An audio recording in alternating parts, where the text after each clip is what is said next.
Good afternoon, everyone. Oh, that's pretty good. Welcome to our 9th annual Dwelling of the Gallant, where we take time to recognize, honor, and celebrate women of Williams by sharing in the stories and experiences of featured alumnae speakers from across classes celebrating their reunions. So over this past year, we've been actually acknowledging and celebrating the important early milestones of the college's path toward coeducation. And just a few weekends ago, we gathered more than 250 alumnae here on campus for a Women of Williams conference, which was reflecting on how far we have come as an institution over the past 5 decades and how far we have yet to go. This weekend, we have another opportunity to honor this important and historic moment as we celebrate more than 50 years of coeducation. So I'm a historian. I always like to give out a little bit of the history. So in 1971, 7 women walked across the Williams commencement stage to receive diplomas for the first time in the college's history. Yes, indeed. And then we can applaud that. We got a lot of factoids here, though. In fall of 1971, the first 4-year class of women and men arrived on campus. The classes of 1972 and 73 subsequently graduated a number of women who had transferred into the college, and there were many more who spent extensive time here as exchange students. Yay. And 74, yes, I was going to get there, and 75, actually. So these early women of Williams were path-breaking, and on behalf of all who followed them, these early path-breakers, we thank you. And now my notes say hold for applause, so that's right. Well done. It's a good and multi-year history worth celebrating, and it is noteworthy. We sort of had to pick a year to celebrate this, but if you notice, it's actually, there are several milestones that make up the early turning point moment that brought coeducation to Williams, and it's worth noting each one as a stage in that development. By expanding access to women and others who had not historically been included at Williams, the college doubled down on its commitment to educating those who could go into the world to make a difference. And as a result, our impact is broader and deeper. This is something Jack Sawyer understood and moved to do in pursuing co-education. Early efforts to diversify the student body evolved into important and sometimes challenging efforts to ensure that women felt the same sense of belonging at Williams, and we continue to strive to be an inclusive learning community in which all can thrive. This essential work is ongoing. It often remains challenging to this day. We have deep commitments to caring, to collaboration, and dialogue across differences as we transform how we relate to one another and to the world around us. So today's event is in part celebration, part critical reflection, and part forward momentum. It is an invitation to dwell with the gallant till the suns and mountains nevermore shall be.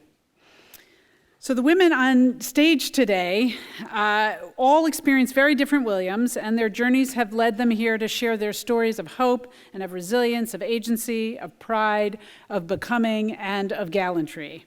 And so first, as a group, I'd like you to join me in welcoming Vivia Chen, class of 1978, Kiechel Koles, class of 1993, Sharifa Wright, class of 2003, and Aliza Shatzman, class of 2013.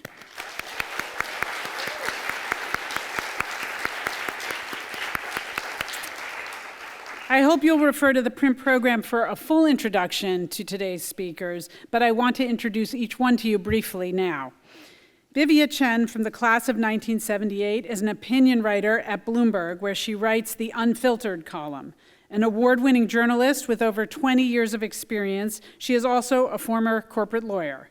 Vivia often writes about gender and race in the legal profession, particularly on big law.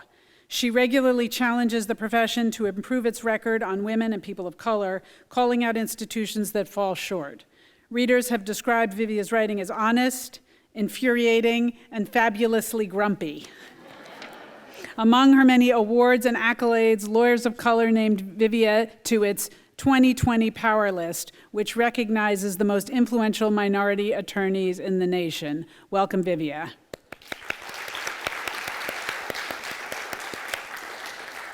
Kiechel Koles, class of 1993, is an industrial and organizational psychologist, career strategist, Gallup certified Clifton strengths coach, Hogan certified leadership assessor, and a certified life coach. A student of Williams Professor of Psychology Emeritus Saul Kassan, Lee's undergraduate honors thesis still stands as the most cited research study regarding false confessions, that is, confessing to a crime one has not committed. Her podcast, Career Sequel, was recently named one of the top career podcasts of 2023. Her work has been featured in media, including the Journal of Applied Psychology, Psychological Science, Fairy God Boss, and Schadenland. Please welcome Lee.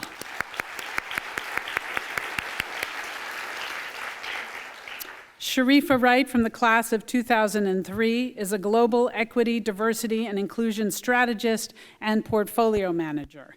Her expertise is in the design and implementation of strategy, policies, and programs that hold executives, CXOs, and boards accountable for change.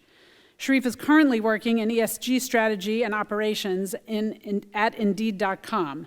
Previously, she was the managing director for Black Moms Connection, the inaugural executive director for Equity, Diversity, and Inclusion Engagement at Ontario Tech University, and director of Alumni Diversity and Inclusion here at Williams. And I should note as a PS to that, one of the things she's credited with is creating this very event that we are doing today. So thank you for that, Sharifa.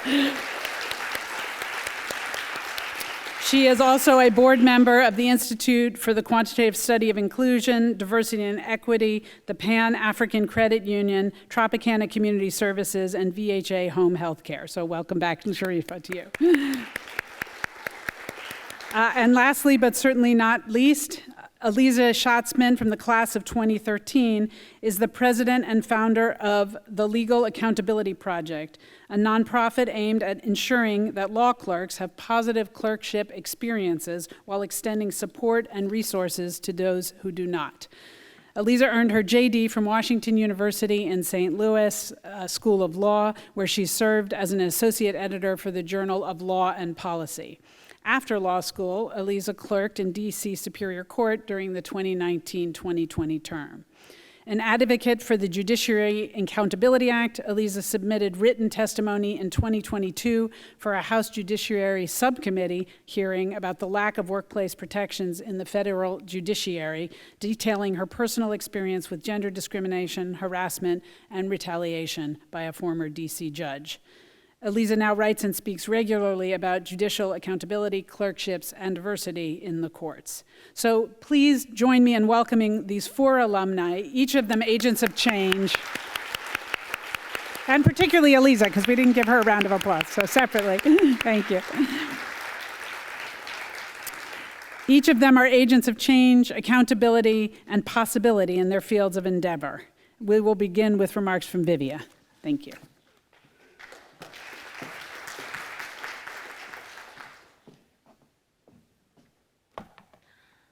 Hi, everybody.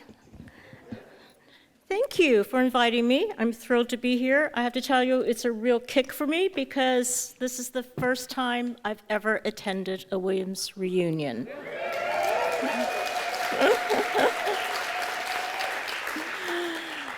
So, permit me to start with the wisdom of Mindy Kaling. This is how she described her college experience.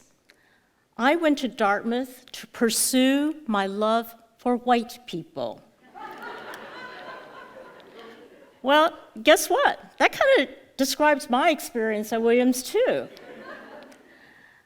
I arrived at Williams thinking I was going to be an English major, but what I really majored in were white Anglo-Saxon Protestants. Today, I'm going to give you my unvarnished view of what it was like to be one of the first Asian American women on campus and how that experience has affected my views and career. I didn't realize I was such a unicorn at Williams until the early 2000s when I got a call from a Williams student working on a project She told me she found me through the archives and that I was the third Asian woman to graduate from this college. I don't know what I found more startling, my pioneer status or that I was consigned to the dustbins of archives. So what was it like? Well, it sounds really awesome and sexy to be a pioneer, but when you're living through it, it's not always fun. In the fall of 1974, my father drove me to the airport in Houston, where I boarded a plane for Albany. There, I took a taxi to Williamstown, a journey that many of you might have taken as well. My dorm was Morgan Midwest. On the first night, I went to a keg party, and that's where I first got my jolt of culture shock. Half the people there seemed to have graduated from Andover or Lawrenceville or St. Paul's. Not only did they seem to know each other or know other people in common, but they wore the same uniform. Khakis, topsiders, and Lacoste shirts for the boys, and jeans or jean skirts or Lilly Pulitzer dresses or Dr. Scholl's sandals for the girls. I don't recall what I wore, but I felt like it wasn't the right thing. Somehow I didn't get the memo about the right attire. Like a lot of people of color admitted to elite institutions at that time, I felt like a guest, and I tried to minimize my ethnicity as much as possible. Though I was fluent in Mandarin, it was something I did not highlight. Quite the contrary. When I talked to my mom on the phone on weekends in Chinese, I kept my voice low, and I hoped nobody heard me. At that time, Williams didn't offer any Asian language classes, nor was there such a thing as a major in Asian studies. It's hard to believe now, but speaking a non-European language didn't give me much social capital. As for affinity groups, for Asians at the time, come on, you gotta be on drugs. But listen, as exotic as the preppies and the WASP were to me, I must have seemed like a person from out of space. This Asian, this Chinese chick from Texas. Most of the people I met at Williams were very nice, though perhaps a bit clueless. What's curious is that sexism and racism were almost never discussed, even though those issues felt very much alive at the time. For the most part, the bias I encountered were fairly mild, though annoying, like being mistaken for the 1,000th time for that other, Asian girl with long straight hair on campus. But let me tell you, there were moments where I felt speechless. I remember meeting with a celebrated English professor who kept talking about Japs. I don't know why he brought up Japanese people at all, because I went there to talk to him about my King Lear paper. On another occasion, a student told me out of the blue that I would never, ever be accepted into his country club in Dallas. Again, I don't think I was inquiring about membership. And another guy, a Floridian, asked me, "Vivia, what are you doing at Williams? You don't belong here." Of course, I took umbrage at that comment. But you know what? Looking back, I think he had a point. What the hell was I doing at Williams at the time? In many ways, my experience reflected a certain era. We didn't have the vocabulary to talk about prejudice or inappropriate behavior. There was no concept like diversity, equity, and inclusion, and I didn't call anybody out for microaggression, white male privilege, or unconscious bias, because those terms simply didn't exist. Now, to be clear, nobody stopped me from speaking. It's just that I felt nobody was particularly interested in my experience either. Simply put, the burden was on us, those of us in the minority, to suck it up and adapt to the dominant culture. So how did this affect me later on? Well, one thing Williams taught me was that I'm an urbanite at heart. You know, as much as my teenage self romanticized the Thoreau-esque kind of experience, and as much as I wanted to say I want to stay in the Purple Mountains forever, New York City is really much more my speed, and that's where I've lived for over 30 years. It's been an evolution for me, but I've learned to embrace my status as an outsider. I think being out the mainstream, both at Williams and in Texas, has its advantages, particularly for me as a journalist and a writer.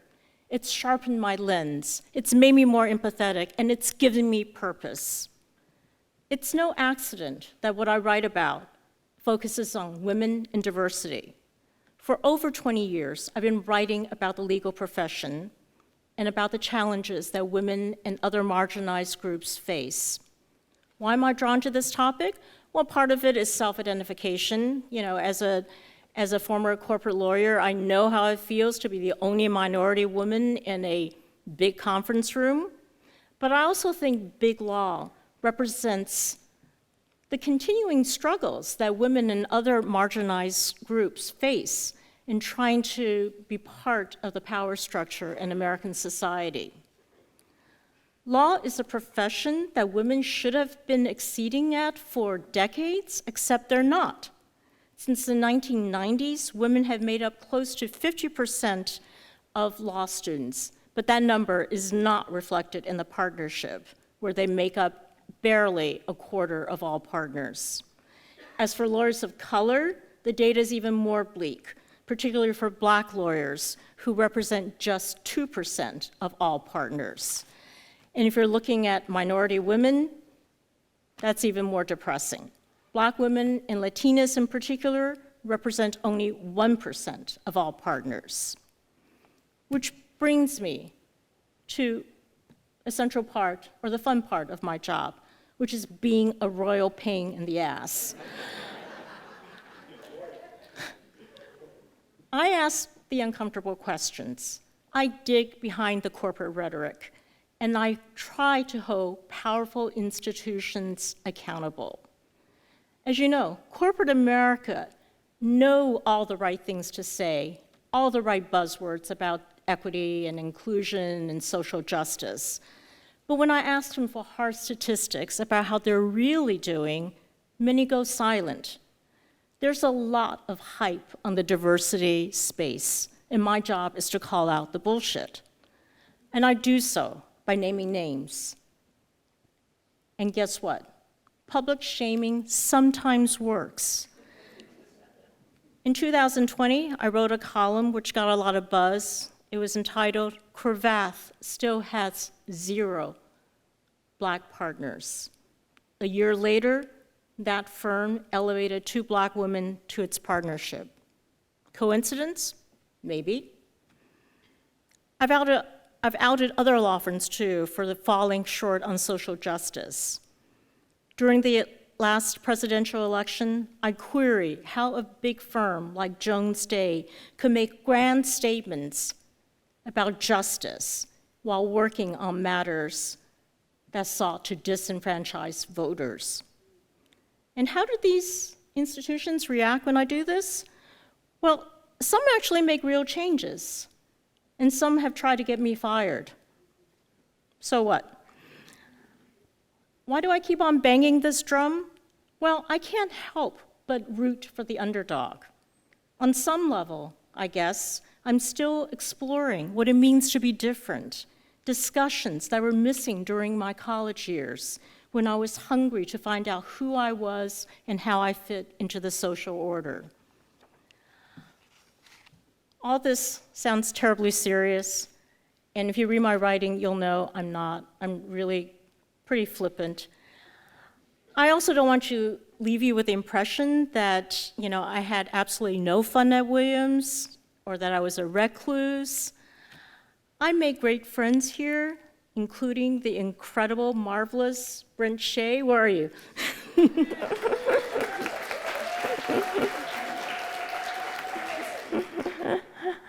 And for better or for worse, I always had boyfriends in college, though I'm not sure my choices were always wise.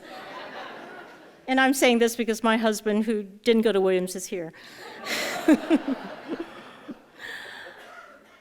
Needless to say, I had a superb education here, and to this day I vividly remember classes with Peter Gruden, Fred Stoddard, and Linda Bunsen, whom I found both inspiring and terribly intimidating.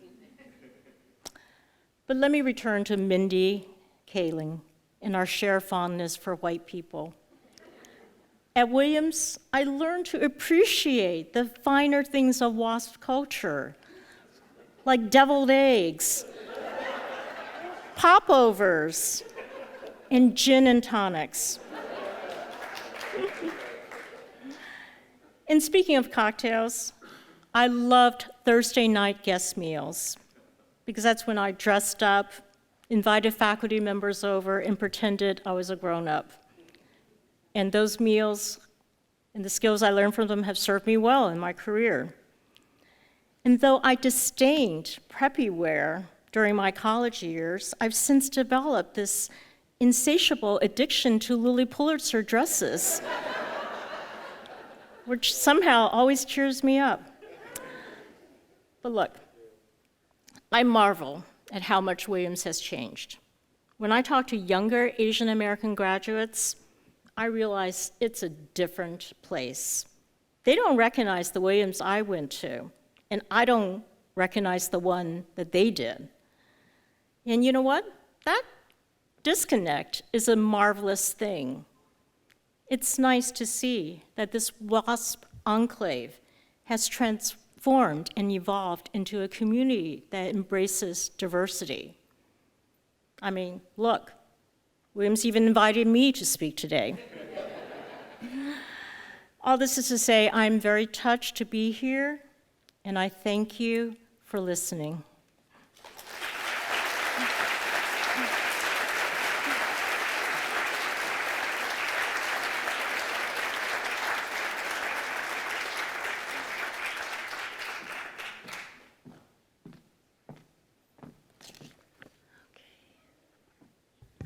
Happy reunion, everyone. I'm so excited to be here with you today. I gotta tell you, when I opened up my email and I saw an invitation asking me to speak at Dwelling of the Gallant, I thought, oh my gosh, wow, yes, yes. And then I did what any modern woman would do. I opened up ChatGPT. No, I wasn't gonna have ChatGPT write this speech or this talk, but I did type in, what does Dwelling of the Gallant mean? Because I didn't know where that term came from. Was it a historical reference? Was it a literary reference that I missed in English 101? I didn't figure it out until Williams emailed me the marketing flyer for this event. Do you know what it is? Okay, yes, I guess I'm the only one. It is the Dwelling of the Gallant. They're the last words of the last line of the fourth and final verse of our dear anthem, The Mountains. Okay? Hey, I know the chorus, okay? So, as Maud mentioned, my work centers on helping people achieve their potential.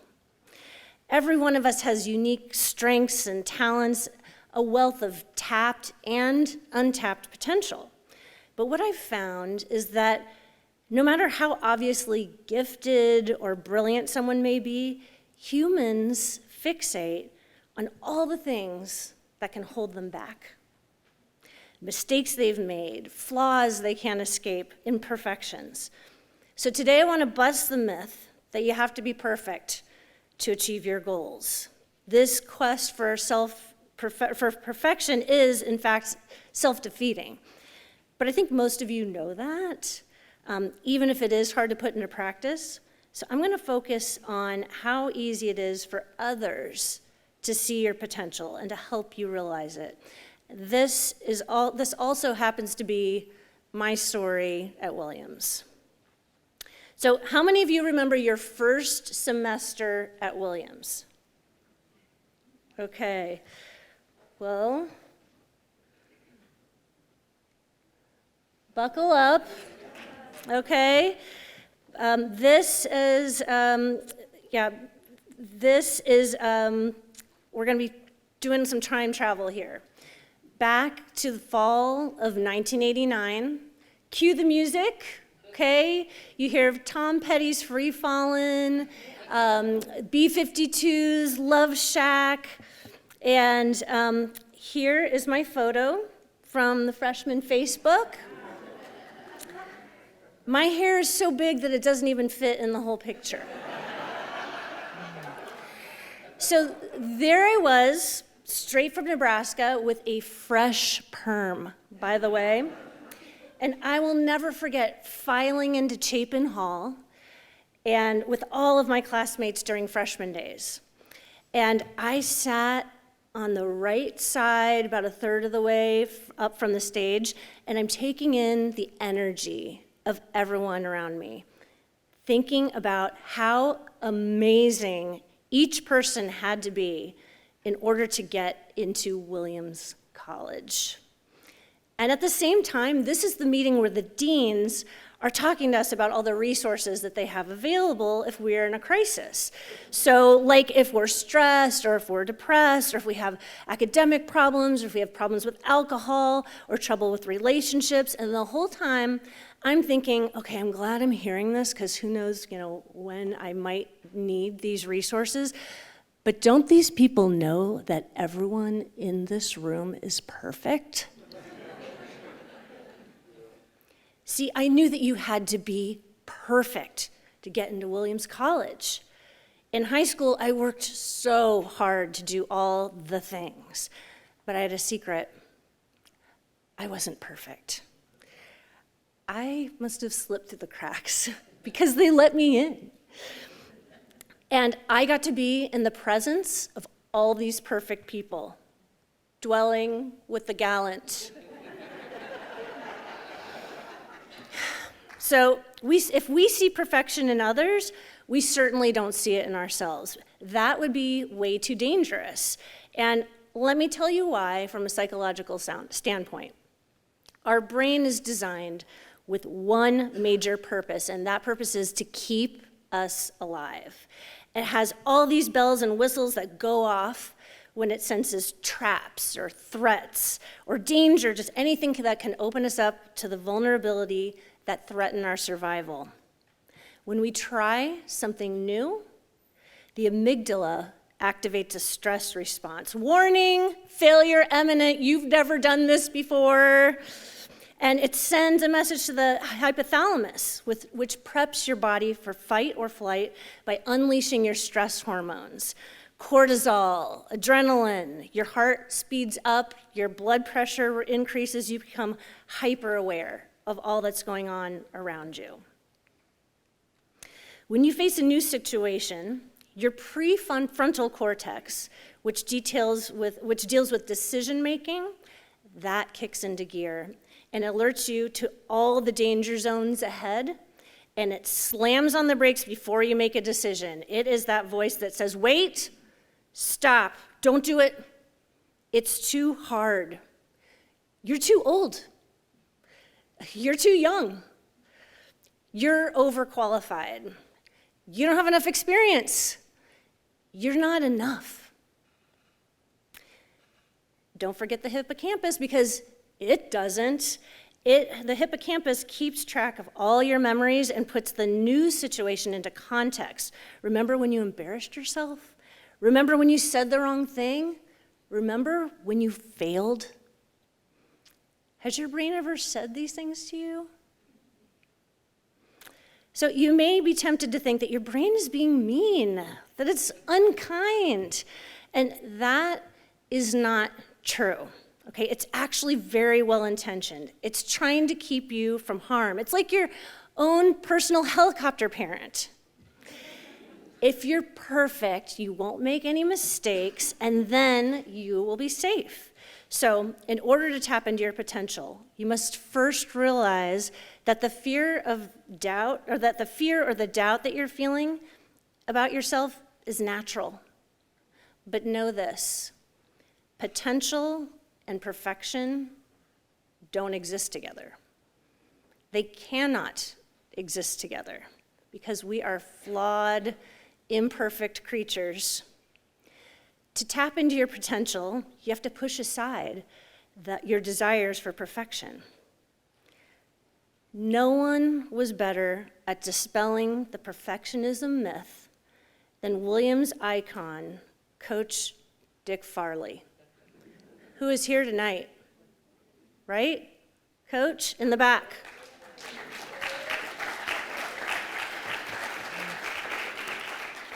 Okay, so this is a picture of me at graduation. I'm trying not to cry as I'm saying goodbye to my beloved Coach Farley. If I could have just told myself, don't worry, you're going to see him all the time and you'll be hanging out at your 30th reunion, I would have felt so much better. So Coach Farley was the head football coach, and he was my hurdle coach. He was extremely successful in helping athletes reach their potential, and he's in the College Football Hall of Fame for having the longest winning streak of any coach across all divisions.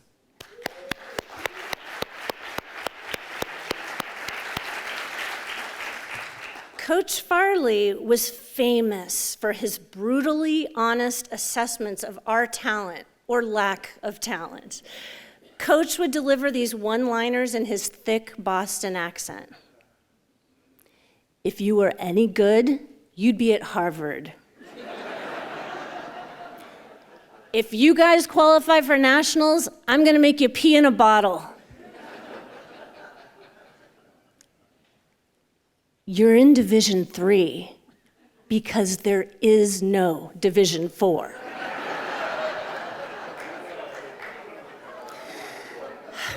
We loved him for this. We had his quotes, we called them Farleyisms. We had them printed on the back of t-shirts that we wore with pride. Coach Farley was well aware of our imperfections, and he still saw our potential. He exploded the myth that we all had to be perfect in order to be successful, and he combined that mindset with a regimen of unbelievably hard work to make us as good as we could possibly be. By vocalizing our fear with humor, he dispelled it. And then he got us down to the business of reaching our true potential. Another mentor, who's also in this audience, is my honors thesis, Professor Saul Kassan, right over here. Now this picture is taken, I think, in the 2000s because when I was working with Dr. Kassan, there were no iPhones. I'm in the Bronfman lab, really no photo ops at the time, right? So without even knowing it, Professor Kassan taught me that perfection is finite, but potential is boundless. Let me explain. I did a research study in his class, Psychology and the Law, best class I took at Williams, so amazing. The study was on false confessions, why innocent people confess to crimes they don't commit. And this was the first time that someone had studied this in a laboratory setting. I decided to expand upon this research for my honors thesis. And I remember Professor Kassan saying, "Lee, this is gonna be big." And when he said that, my perfection-seeking self heard, "Lee, you're probably gonna get an A."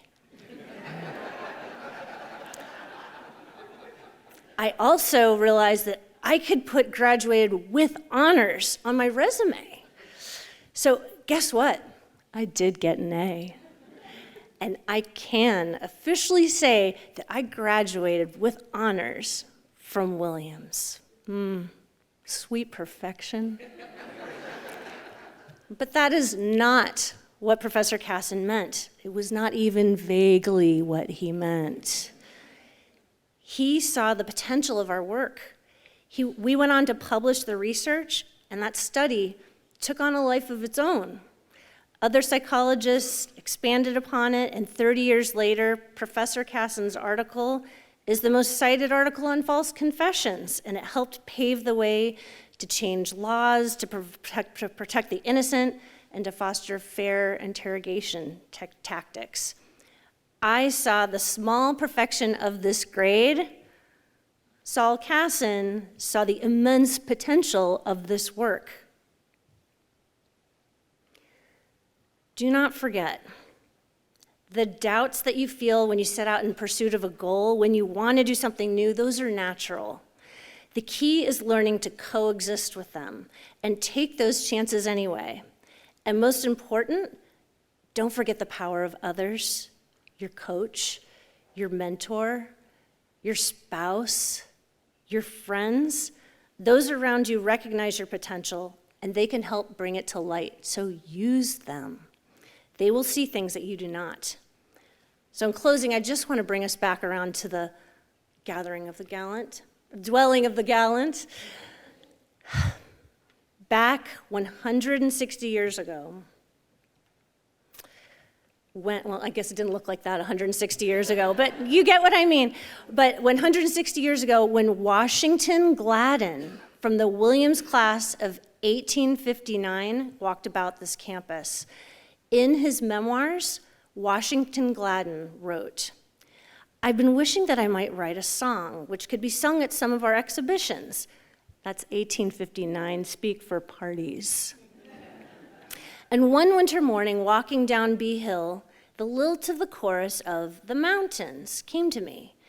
I had a little music paper in my room in the village, and on my arrival, I wrote down the notes.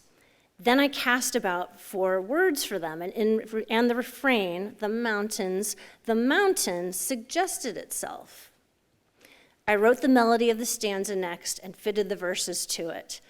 That it would become the accepted college song, I could not, of course, have imagined. When Washington Gladden sang that song with the guys, likely all intoxicated, he had no idea of its potential. His friends clearly did. Thank you.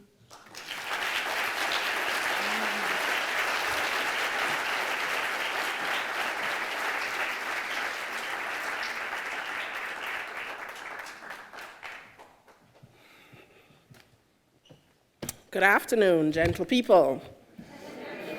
How are we doing? So before I start, I want to thank some very specific people, Layla Durstein, Brooks Fell, and Wendy Webster Coakley for believing in this program and keeping it alive. I cry a lot. They may be crying. But also, gonna cry. Ashley Weeks-Cart and Meg Basong, who are keeping my sleeping toddler from disrupting this program. And Ashley Cart has been looking over my child, since she was days old. So, thank you.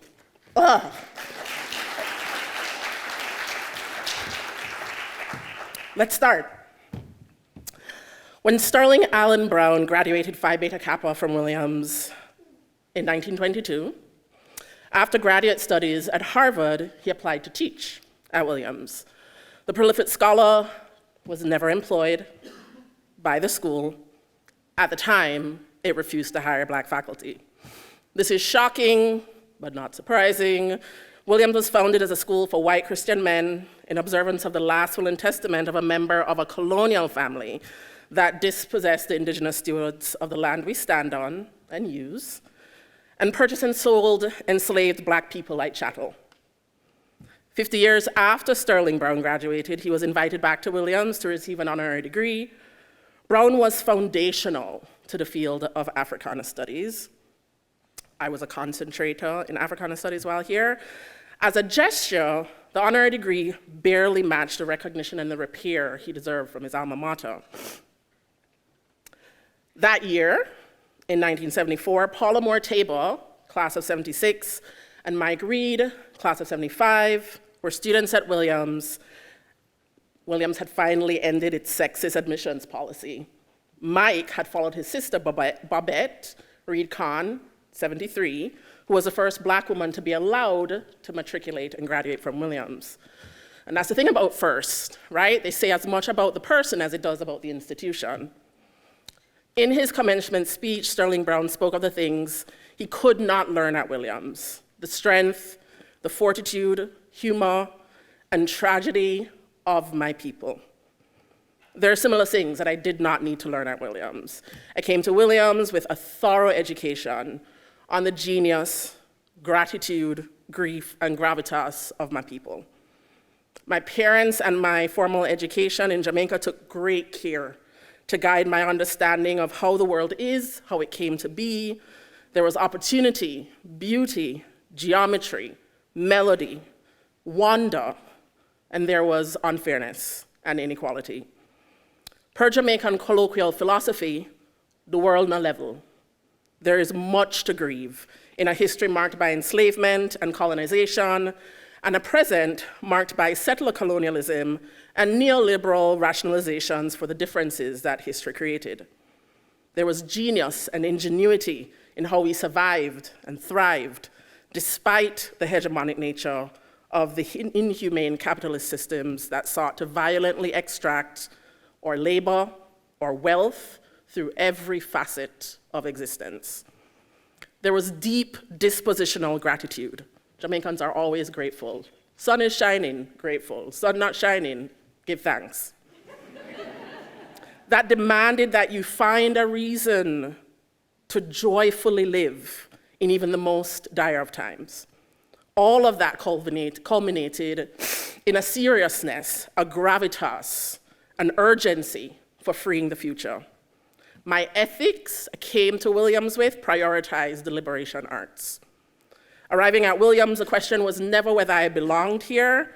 I belong anywhere I stand. The question was whether Williams belonged in the future of freedom that motivated my genius. What Williams understood to be the liberal arts had very little to do with the earnest ethics of emancipation. I found a community cultivated by comfort and ease with the incomplete state of the product of liberation, a learning community that treated questions of differential outcomes caused by racism, sexism, poverty, discrimination as hypothetical, intellectual exercises, debates to be won or lost. So I deepened my knowledge of finding and cultivating community. I found fellow students, some of them here, faculty, some of them here, staff, some here, who shared the grief that comes with knowing in your body that the world, the embodied world, is not level. Cultivating, caring, and challenging any community is a labor of love.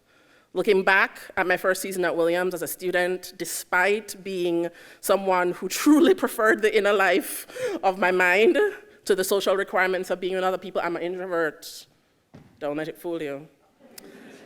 I learned to enjoy the rigorous and relenting practice of galvanizing my community, my people, to tell an institution about itself. Despite reverencing the liberal arts, Williams was not then, and not yet, a site of liberation. Williams did not, and still does not, produce equivalent outcomes for Black people, for Black women, for people who live at the intersections of communities that were previously excluded from this campus. Many people hear that as a criticism, but it's a factual echo of the opportunity to transform, evolve, expand together into something much bigger and far more relevant than what the college was founded to be. My second season at Williams was stewarded by Paula Moore-Tabor, who passed away a few months after her 45th reunion. May she rest with the ancestors. Paula, like Sterling, went on to Harvard. Unlike Sterling, she was employed to come back in the alumni office.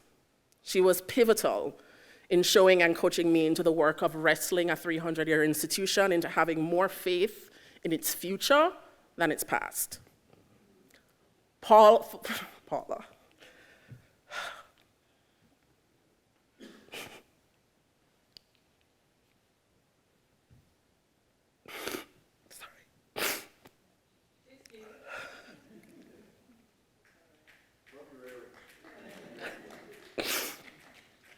Paula's joyful diligence for gathering people with purpose stayed with me.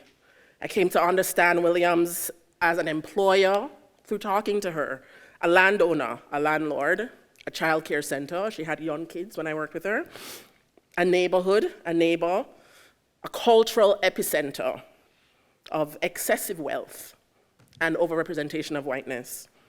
I recognized that there was a profound lack of urgency, of intent in Williams's failure to meet the needs of those who were not interested in assimilating to that culture. A few years later, may he rest, Mike Reed, who passed away 3 years shy of his 50th reunion, ushered me into my third season here.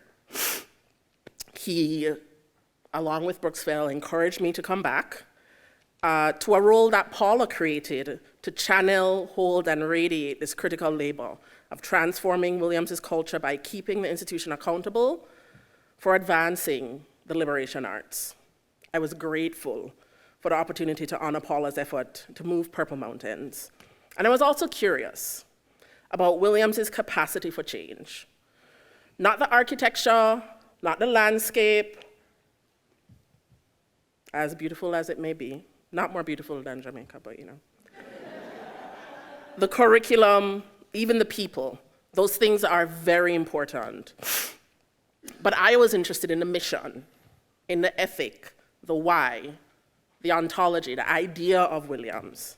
And nowhere is the idea of Williams more potent and powerful than in its alumni body. Mike gave me a very practical lesson, something that I reflect on every day in my work, about how to connect our experiences as Black alums with institutional accountability and systemic evolution. In an anecdote he told me in my interview, he said when he returned to Williams to be the inaugural VP of Diversity, Equity, and Inclusion, he saw students queuing up to use the 1914 library. It was behind the bookstore, for those of you who don't know, and through the generosity of the class of 1914, it stocked used books for financial aid students to borrow, first come, first serve.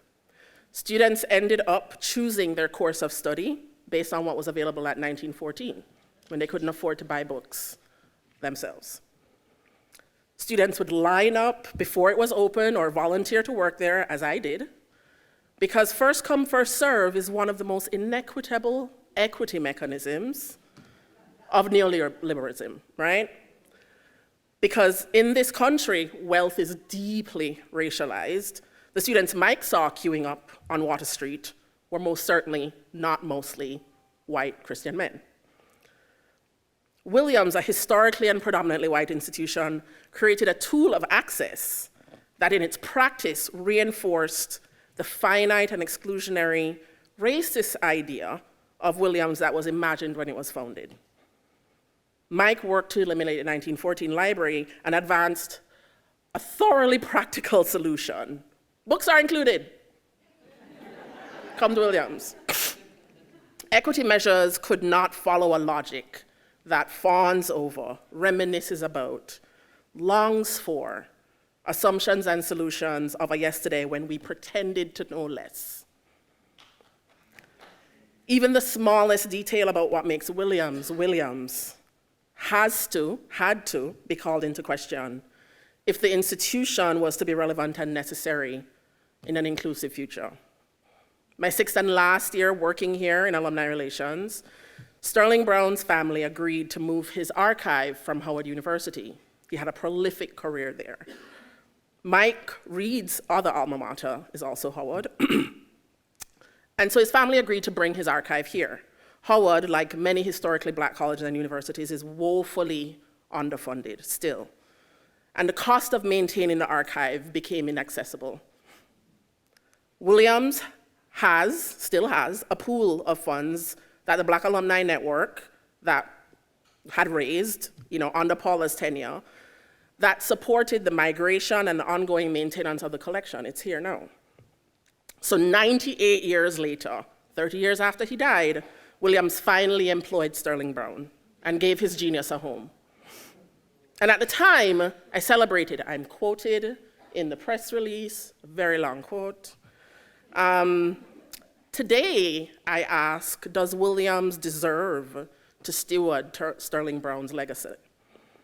How would it sit with his spirit that it was only this year, after decades of demands, activism by students and faculty and alumni, that Williams finally approved Africana Studies as a major? But as of today, as an employer, it cannot manage to retain enough tenured faculty to offer the required 9 courses in the discipline. Despite mountainous resources, or college or community has yet to produce equivalent outcomes and experiences for Black students. Black employees, faculty and staff, people like to think about faculty and staff as different. They're all employees of the institution. Black residents, their families, their children. Williams' relationship to the world that it's in. Black life expectancy in the US is well below the national average. Many, many Black alums like Paula and Mike will not live to see their 50th reunion. I'm aggrieved. I have a lot of grief about that. But I'm used to holding grief. I'm used to growing with grief. And in my current season with Williams, I honor the grief, the genius, the gratitude and the gravitas of generations of Black people, my people, who have poured into Williams, giving our community the unearned and unmerited grace to finally one day become stronger and evolve into an institution of the liberal arts, the liberation arts. Thank you.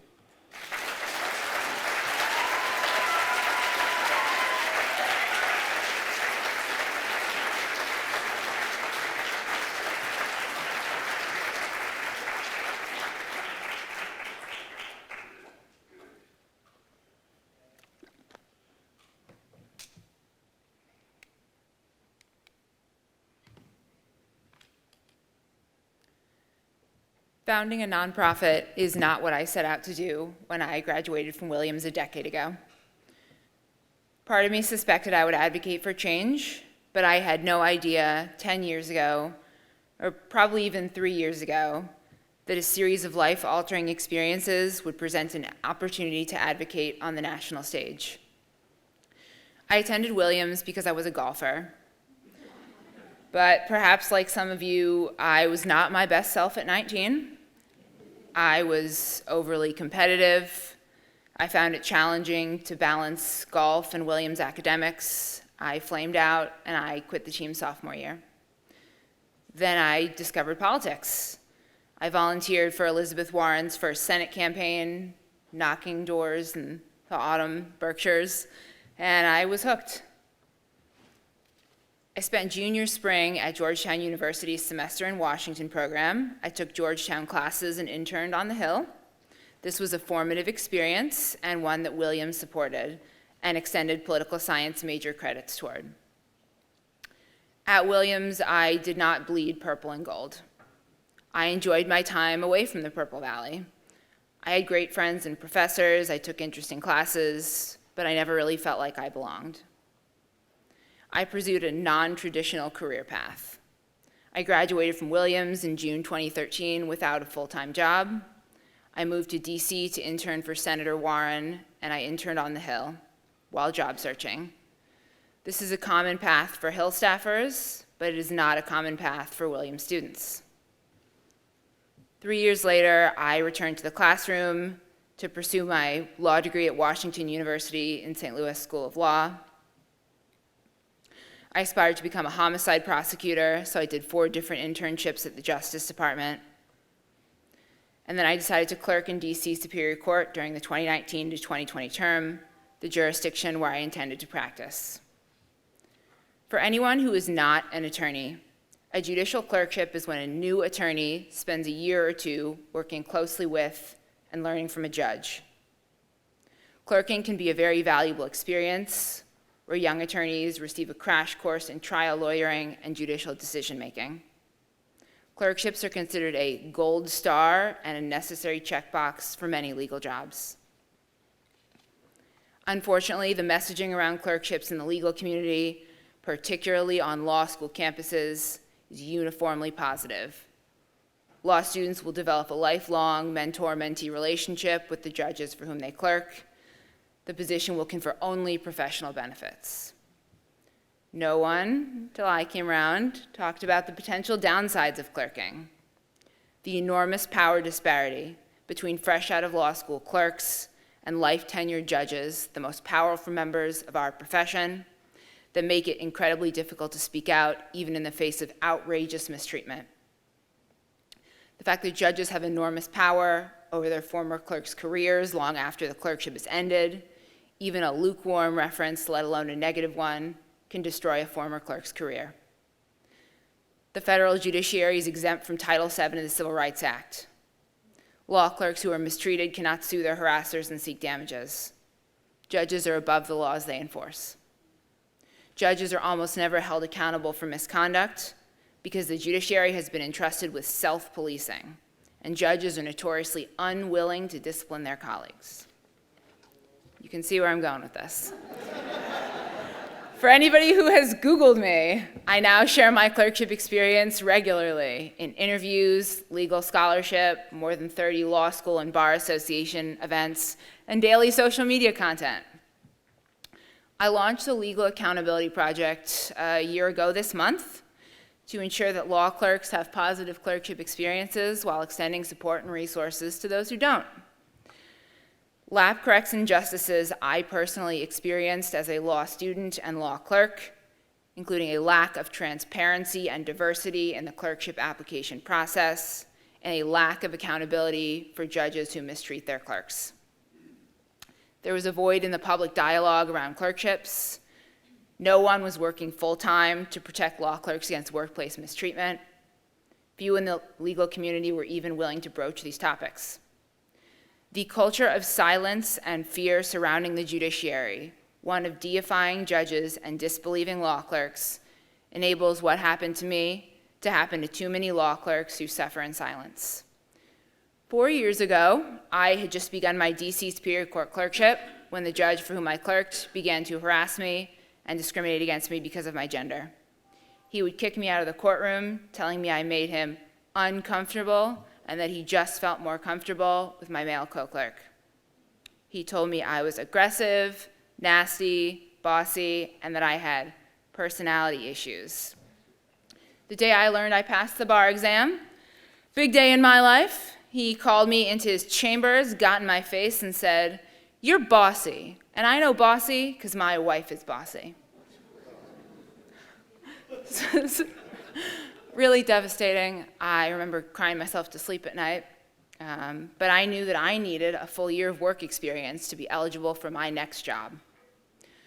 During the COVID-19 pandemic, the judge fired me partway through my clerkship, telling me over the phone that I made him uncomfortable and lacked respect for him, but he didn't want to get into it, and then he hung up on me. Contacted DC Court's HR, and they told me there was nothing they could do, that HR doesn't regulate judges, and that judges and law clerks have a unique relationship. Then they asked me whether I knew I was an at-will employee.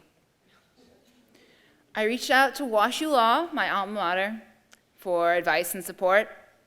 I learned the judge had a history of harassing his clerks, that law school officials, including several professors and the clerkships director, knew about at the time I accepted the clerkship.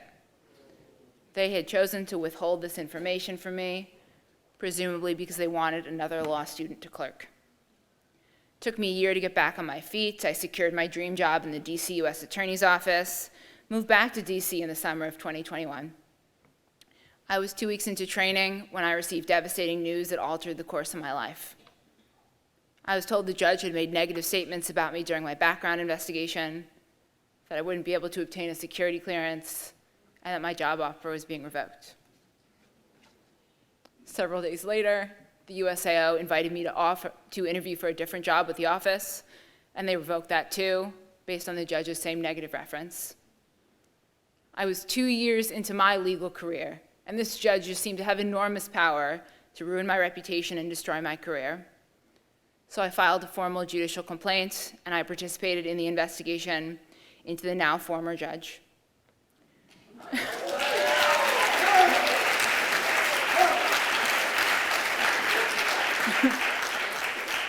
Partway through the investigation, I found out the judge was on administrative leave pending an investigation into other misconduct at the time he'd filed the negative reference about me. And so pursuant to the terms of our private settlement agreement, separate from anything the judiciary can or would do for a law clerk, the former judge issued a clarifying statement to the USAO, but the damage had been done, and I was blackballed from what I thought was my dream job. My negative clerkship experience is not rare, yet it is one that is rarely shared publicly because the legal community lionizes judges.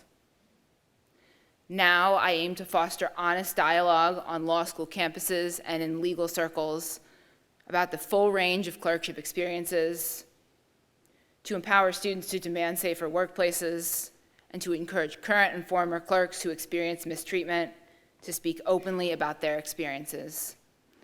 LAP is the resource I wish existed when I was a law student and a law clerk. Information about judges who mistreat their clerks does not get shared by those who have it, law school administrators and former clerks, with those who need it, students. Law clerks are actively dissuaded from saying anything negative about a judge. They are taught to fear reputational harm in the legal community and retaliation by the judges who mistreated them. LAP has created a centralized clerkships database, innovative legal technology that democratizes information about judges and clerkship experiences to correct this outrageous lack of transparency. This initiative ensures that law students, like me, have as much information about as many judges as possible, considering the outsized influence that a clerkship and a relationship with a judge will have on new attorneys' future career success. As of this spring, former clerks from courthouses across the country are actively submitting post-clerkship surveys and sharing their clerkship experiences with LAP anonymously if they choose. The database will particularly benefit historically marginalized groups, including female, non-white, first-gen, and LGBTQ students who disproportionately lack access to the formal networks and information channels that help their peers obtain clerkships.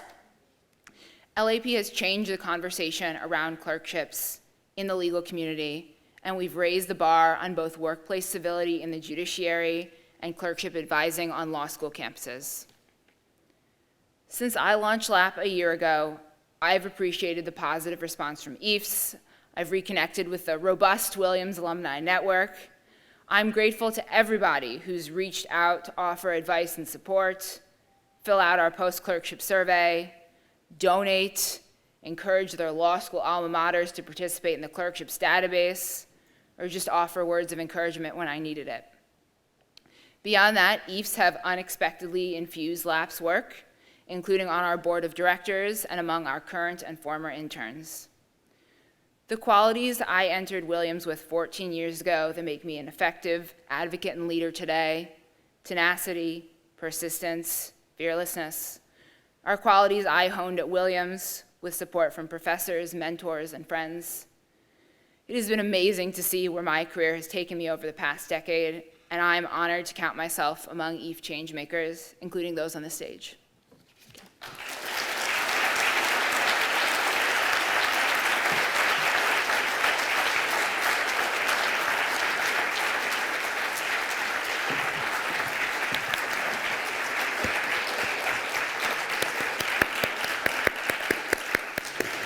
So, sorry about that. I just really want to thank all four of our powerful speakers today for sharing your experiences with us here. There's another event in here now, so we're not going to be able to take questions at this time, but please join me in giving them a really big, robust round of applause.